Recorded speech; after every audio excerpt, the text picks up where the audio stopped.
আমার কথা শুনবার জন্য আপনাদের স্বাগত জানাই। ভূ রাজনীতিতে ব্যাপক পরিবর্তন ঘটছে, বিশেষ করে নভেম্বরে মার্কিন নির্বাচনের পরে এবং জানুয়ারিতে প্রেসিডেন্ট ট্রাম্পের দায়িত্ব গ্রহণের পরে তাদের বেশ কিছু সিদ্ধান্ত গোটা পৃথিবীর রাজনীতিতে একটা নতুন মেরুকরণ, নতুন প্রভাব বলয় তৈরি করবার চেষ্টা আমরা লক্ষ্য করছি নানান মহলের।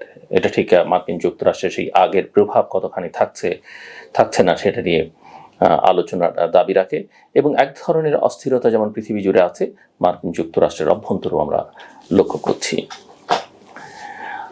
এক ধরনের চরম অনিশ্চয়তা আমরা দেখতে পাচ্ছি এবং বলা যেতে পারে যে অনিশ্চয়তার একটা নতুন যুগে পৃথিবী প্রবেশ করেছে। আপনারা সবাই জানেন যে সম্প্রতি আন্তর্জাতিক সংবাদ মাধ্যমগুলোতে একটি বিষয় অত্যন্ত ঘন ঘন উঠে আসছে। মার্কিন যুক্তরাষ্ট্রের ভূমিকায় নাটকীয় পরিবর্তন এবং প্রেসিডেন্ট ডোনাল্ড ট্রাম্পের নেতৃত্বে ফেডারেল সরকারের সংকোচন যে নীতি, সেটি খবর হিসেবে উঠে আসছে। বিশেষ করে ইউএসএআইডি মতো সংস্কার প্রতিষ্ঠানের যে সংস্কার বা তহবিল বন্ধ করবার পরিকল্পনা, তার ফলে কর্মসংস্থানের বিপর্যয় দেখা দিচ্ছে এবং পৃথিবী জুড়ে সেটা হচ্ছে। কিন্তু এই পরিবর্তনের সবচেয়ে চমকপ্রদ দিক হচ্ছে ভূ রাজনৈতিক বিশ্লেষকদের চাহিদা বেড়ে যাওয়া। কারণ কেউ এখন আর নিশ্চিতভাবে বলতে পারে না মার্কিন সরকার পরবর্তীতে কোন পদক্ষেপ নেবে। একদিকে চাহিদা বাড়ছে কেননা তারা এটা নিয়ে অ্যানালাইসিস করছেন, অন্যদিকে তাদের গুরুত্ব আসলে সেই অর্থে কতটা থাকছে সেটাও একটা বড় দাবি রাখে। কেননা এই বিষয়গুলো নিয়ে ভবিষ্যতে কতটা কথা বলবার সুযোগ থাকে সেটা এখন অনেককেই ভাবিয়ে তুলছে। এই অনিশ্চয়তা শুধুমাত্র কূটনীতিকদের মাথা ব্যথা নয়, এটি গোটা বিশ্বের রাজনৈতিক ভারসাম্যকে নাড়া দিচ্ছে। ঐতিহাসিকভাবে যেসব দেশ অর্থনৈতিক এবং নিরাপত্তা সহায়তার জন্য মার্কিন যুক্তরাষ্ট্রের উপর নির্ভরশীল ছিল, তারা এখন নিজেদের স্বাধীন ও আত্মনির্ভরশীল কৌশল নির্মাণ করবার জন্য বাধ্য হচ্ছে এবং এভাবেই বিশ্ব রাজনীতির ক্ষেত্রে এক গভীর পরিবর্তনের সূচনা হয়েছে। একটি উদার ব্যবস্থার অবসান হতে যাচ্ছে কি, এই প্রশ্ন অনেকেই তুলছেন। দ্বিতীয় বিশ্বযুদ্ধের পর এবং বিশেষ করে শীতল যুদ্ধ শেষে যুক্তরাষ্ট্র একটি নিয়ম ভিত্তিক উদার আন্তর্জাতিক ব্যবস্থার নেতৃত্ব দেয়। বিশ্বব্যাপী প্রতিষ্ঠান গঠন, বহুপাক্ষিক চুক্তি এবং সহানুভূতিশীল পররাষ্ট্রনীতি এই ব্যবস্থার ভিত্তি ছিল। কিন্তু ট্রাম্প প্রশাসনের অধীনে যুক্তরাষ্ট্র তার ঐতিহ্যগত ভূমিকা থেকে সরে এসছে। বহুপাক্ষিকতা থেকে একপাক্ষিকতায় রূপান্তর এবং আমেরিকা ফার্স্ট নীতির কারণে যুক্তরাষ্ট্র এখন একটি অভ্যন্তর কেন্দ্রিক রাষ্ট্রে পরিণত হয়েছে, যার প্রভাব বিশ্ব ব্যবস্থায় গভীরভাবে প্রতিফলিত হচ্ছে। এমনকি বলা যেতে পারে যুক্তরাষ্ট্রের অভ্যন্তরীণ ব্যবস্থায় এক ধরনের প্রভাব পড়ছে। একটি নতুন বহুমেরু বিশ্বের উত্থান আমরা লক্ষ্য করছি। আমরা একটি নতুন বিশ্ব বাস্তবতার মুখোমুখি হচ্ছে। এটি একটি বহুমেরু মাল্টিপোলার বিশ্ব, যেখানে শুধুমাত্র যুক্তরাষ্ট্র নয়, চীন, রাশিয়া, ইউরোপীয় ইউনিয়ন, জাপান এবং ভারত সকলেই নিজেদের স্বার্থে প্রভাব বিস্তারের প্রতিযোগিতা করছে। যুক্তরাষ্ট্রের অনিশ্চিত নেতৃত্ব এই প্রতিযোগিতা আরও তীব্র করে তুলেছে। ওই তালিকায় অস্ট্রেলিয়া ব্রিটেনকে যুক্ত করলেও ভুল বলা হবে না। চীনের belt and road initiative BRI, ভারতের অ্যাক্ট ইস্ট নীতি বা রাশিয়ার ইউরেশিয়ান ডিভিশন, এই যে নীতিগুলো আমরা লক্ষ্য করছি, এসবই একটি পুনর্গঠিত বিশ্ব ব্যবস্থার উপাদান। এই কাঠামোতে কেউ আর এককভাবে নিয়ম তৈরি করতে পারছে না। এর ফলে ঐতিহ্যবাহী মিত্ররাও নিজেদের নিরাপত্তা এবং অর্থনীতির দায়িত্ব নিজের কাঁধে নিতে বাধ্য হচ্ছে। ডোনাল্ড ট্রাম্পের নেতৃত্ব এবং যুক্তরাষ্ট্রের আর্থিক যে প্রাধান্য, সেটার কি অবস্থা হবে? ট্রাম্প প্রশাসনের পররাষ্ট্রনীতির মূল চালিকা শক্তি যুক্তরাষ্ট্রের আর্থিক স্বার্থ। যদিও মার্কিন ডলার এখনও বিশ্বের রিজার্ভ মুদ্রা হিসেবে শক্তিশালী, ট্রাম্প মিত্রদের সঙ্গে বাণিজ্য ভারসাম্যহীনতা দূর করাকেই অগ্রাধিকার দিয়েছেন। মিত্র দেশগুলোর সাথে শুল্ক আরোপ, বাণিজ্য যুদ্ধ এবং আন্তর্জাতিক সংস্থাগুলোর প্রতি আগ্রাসী মনোভাব এই বিষয়টির প্রমাণ। কিন্তু প্রশ্ন থেকে যায়, যখন একটি ব্যবস্থা কার্যকর তখন তা ভাঙার দরকার কি?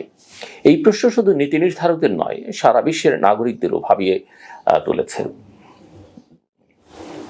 বিচ্ছিন্নতার যে রাজনীতি এবং এটাকে কেন্দ্র করে যুক্তরাষ্ট্রের অভ্যন্তরীণ যে উদ্যোগ, সেটাও আলোচনার দাবি রাখে। ট্রাম্পের জনপ্রিয়তার পেছনে এক শক্তিশালী রাজনৈতিক বাস্তবতা রয়েছে। বহু বছর ধরে পশ্চিমা বিশ্বের অভিজাত রাজনৈতিক নেতৃত্ব বিশ্বায়নের সুফল ভোগ করলেও ব্লু কালার শ্রমিক শ্রেণী উপেক্ষিত থেকেছে। কৃত্রিম বুদ্ধিমত্তা, অটোমেশন এবং সস্তা বিদেশি শ্রমের ফলে তাদের চাকরি হারানোর আশঙ্কা ক্রমশ বেড়েছে। এই উদ্বেগ থেকে আমেরিকা ফার্স্ট নীতির প্রতি এক ধরনের আবেগ ভিত্তিক সমর্থন তৈরি হয়েছে, যার সুবিধাভোগী হয়েছে ট্রাম্প এবং তার দল। এই ভাবধারা শুধু যুক্তরাষ্ট্রেই নয়, ইউরোপ, লাতিন আমেরিকা এবং এশিয়াতেও ডানপন্থী আন্দোলনকে উৎসাহিত করেছে।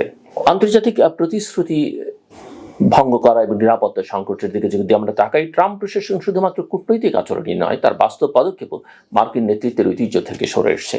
ইউক্রেন ইস্যুটি তার একটি বড় উদাহরণ।